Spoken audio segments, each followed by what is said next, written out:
So mass transit is important because we have an aging population that is going to need quality access to public transportation. And we're also a tourist destination with the advent of Legoland. And we have many collegiate institutions, over 7 institutions of higher learning just here in Polk County alone. And so if we look at the needs of the business community, if we look at the needs of the educational community, if we look at the needs of the tourist economy, if we look at the needs of our elderly, disabled, and seniors community, as well as our snowbirds, public transportation has a very important and vital part to play within Polk County.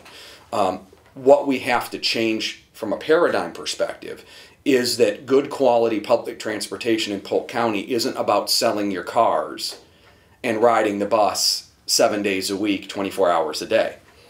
That's what it is in New York. That's what it is in LA. That's what it is in Chicago. That's not what we're trying to bring here.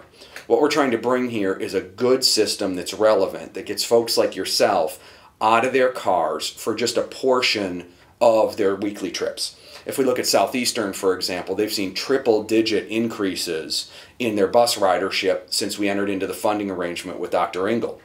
But I think the majority of the students, just reducing the barrier of having to have the fare and just tying it to their student ID has made it so much more relevant in their lives. And I think that we've seen that across the board as we've started to reduce some of the barriers to this access and make the system easier to use with the advent of a single-day pass-based system and some of the marketing that we're doing. We're seeing our ridership increase significantly.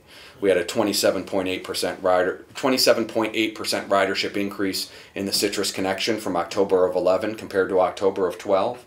And the Winter Haven Area Transit System had its best year ever last year at 600,000 rides. So we did about 2.1 million trips last year, one of our best ever. So we have to kind of get into that perspective that yes, we're Polk County, yes, we're big, and yes, there's a lot of rural areas. But when you look at our population and our urban core as a whole, public transportation, it has to play a more important role than it's played before.